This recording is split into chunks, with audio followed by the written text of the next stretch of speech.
todos nós estamos vivendo batalhas que algumas delas você vai esquecer se você não anotar.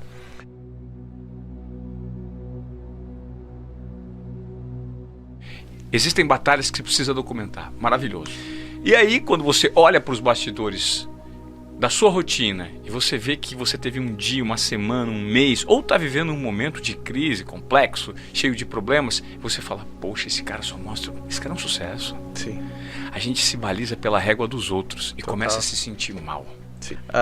Primeiro, o que sempre me ajudou demais a ser um cara consistente, que meu avô sempre falava assim, filho, você nunca vai ser ótimo antes de ser frequente. Você nunca vai ser bom naquilo que você faz pouco. Por isso que eu sempre baseei toda a minha vida na disciplina. Eu sou um cara que eu tenho uma energia que dá pra perceber assim, mas eu sou, entre aspas, escravo da minha disciplina. É incrível quando eu acordo bem. Puta, cara, eu sou um cara... É difícil eu perder a consistência. Difícil, assim, perder a consistência. Porque eu aprendi a manipular minha motivação. Como que eu manipulo a minha motivação? Eu vou. E assim, eu tô motivado, vou. Eu não tô, vou do mesmo jeito, que a motivação depois vem. Tá. É o famoso depois que o carro aquece, vai. Tá. Mas tem muita coisa que eu não tô com saco de fazer, mas eu faço mesmo assim, eu não penso muito. Porque existe o binômio da motivação e pensamento. Quando você pensa muito, você fica pouco motivado. Sim. Agora, quando você tá muito motivado, você pensa pouco. Às vezes você faz merda. Por isso que é legal ter o equilíbrio entre as duas coisas. Então eu penso o suficiente pra fazer. Tem gente que pensa em excesso e não faz.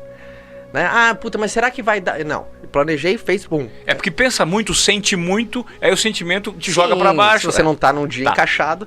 Mas, por exemplo, a pergunta central, Caio, como é que você lida com não? Eu sempre lidei muito bem. Depois eu fui entender por quê. Sabe quando você faz algumas coisas muito bem, mas você não sabe explicar por que você faz bem? Claro. Eu acho que são duas habilidades. A primeira é uma coisa você aprender. Outra coisa é você aprender a ensinar. Eu sempre dei o significado certo pro não. Em vendas isso é fundamental. Por exemplo, pra mim não, Ivan, é um cheque predatado pro futuro. Se eu vou fazer uma venda e eu tomo um não, não é que eu não ganhei nada, eu só vou sacar um pouco mais pra frente. É que nem quando faz uma venda que a gente dá em cheque, na hora você não pode depositar aquilo se ele é predatado, mas você sabe que ele tem valor no futuro. Se eu passo um cheque para data de 45 dias, você tá muito feliz, mas o dinheiro só entra daqui 45 dias. Claro. Então eu sempre associei isso com não. Porque eu percebi logo de cara que vendas é uma mistura de ciência e arte. É uma ciência, a lei dos números comanda vendas, por exemplo, de tantos nãos que a vida te dá, ela vai te dar sim também. Só que o bolinho de não, ele é sempre maior. Por isso que as pessoas não conseguem lidar muito, porque acreditam que o bolo do sim vai ser o maior. E não, o bolo de não vai ser maior. Sempre a grande maioria vai ser não. A maioria das coisas que você tentar fazer não vão dar certo. É assim, a maioria dos dias você não vai estar motivado. É assim, o jogo é esse. Esse é o jogo por detrás do jogo. Só que entendendo que o não é um cheque predatado pro futuro, eu nunca perdi uma performance quando encontrava alguma resposta que para outros era uma negativa. Olha que conta que eu fazia aqui, louco, viu? Por exemplo, olha que eu fazia isso com 20 anos de idade. Se de cada 10 pessoas que eu apresento essa água, uma compra, e a água custa 10 reais. Então de cada 10 pessoas que eu apresento essa água, uma fala assim, gostei, vou levar. 10 reais a cada 10 pessoas. 10 reais a cada 10 pessoas. Eu nunca celebrava quando o sim chegava. Eu preferia pensar, bom, se cada 10 pessoas uma compra e custa 10 reais, significa que a cada pessoa que eu falei eu ganhei R$1. Perfeito. Isso, cara, isso com 20 anos eu pensei desse jeito e falei assim, não importa qual vai ser a resposta dela, eu vou apresentar meu produto, vou mostrar o que eu tenho e não importa a resposta dela, eu vou ganhar R$1 hoje. Pegou? Então o jeito que eu pensava com 20 anos pode parecer um jeito simplista de pensar, mas protegiu meu entusiasmo. Mas é muito inteligente, né? Você entendeu? Protegiu meu entusiasmo. Protegia porque muita gente, quando tem uma resposta negativa, fala assim, começa a se questionar. Começa a levar o não pro lado pessoal. Pô, será que meu produto tá ruim? Será que eu sou uma merda? Será que eu sirvo pra isso? Será que eu tô na carreira certa? Será que meu mercado é bom? Começa a levar o não pro lado pessoal e assim, cara, calma, é só o jogo por detrás do jogo. E é aí que entra a disciplina e a constância. Sim. Como a sustentação de tudo. Total. E quem não tem disciplina, Caio? Por exemplo, eu vou te confidenciar aqui. Eu tenho pouca disciplina. Sim. Porque eu sou muito intuitivo. Tá. E eu performo em extremos. Tanto pro bem quanto pro mal. Né? Tá muito animado, performa. E essa constância, eu tô sentindo que num momento de vida, eu preciso fazer com que ela esteja mais presente. A disciplina, nesse sentido, ela é muito mais motivada a um histórico, a um perfil de personalidade, ou todo mundo pode passar a ser disciplinado? Tem algumas estratégias que, por exemplo, eu utilizei na minha vida, que eu descobri, e algumas estudei, outras aprendi, pessoas me ensinaram, que eles vão como se fosse preparando e fortalecendo a musculatura da sua disciplina. Por exemplo, uma estratégia de... É importante a gente facilitar o que é certo e dificultar o que é errado. Por exemplo, dentro do seu ambiente, uma dica aí, tá para todo mundo que tá ouvindo aqui, Legal.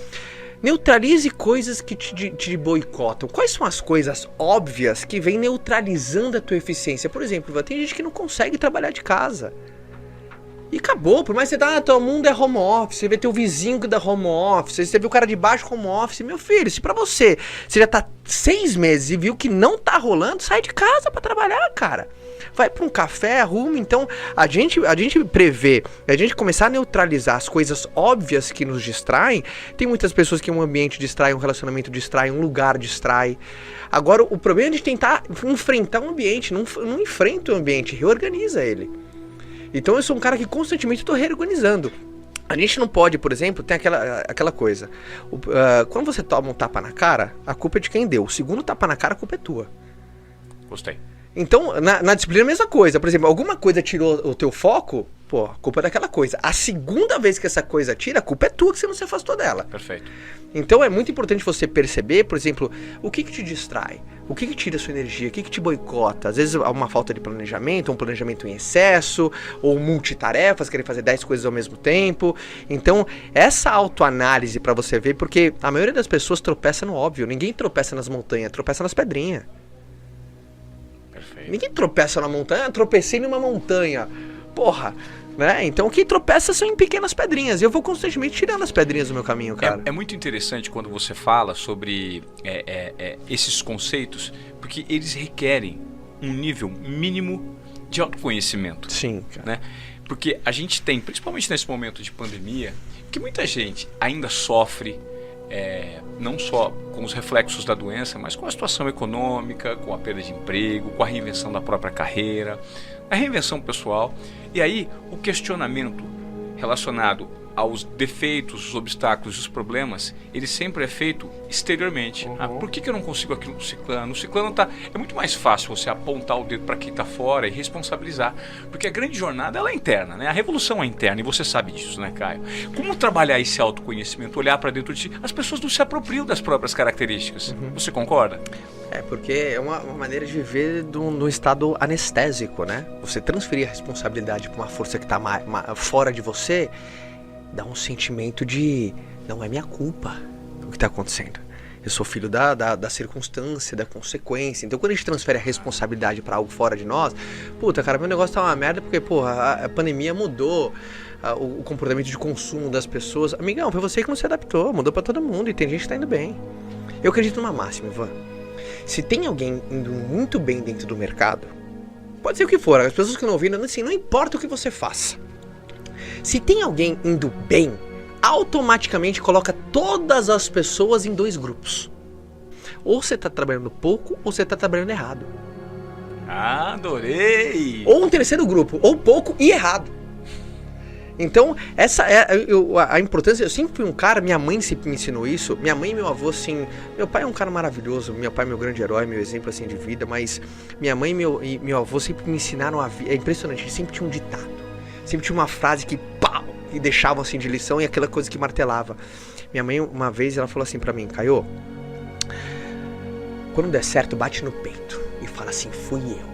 Agradece a Deus, mas fala, não foi o acaso, fui eu arrebentei, eu estudei, eu me dediquei, bate no peito, senso de merecimento, filho. Progresso chama mais progresso, progresso é magnético, então bate no peito, foi você, não fui eu, não foi teu pai, foi Deus abençoando e você executando.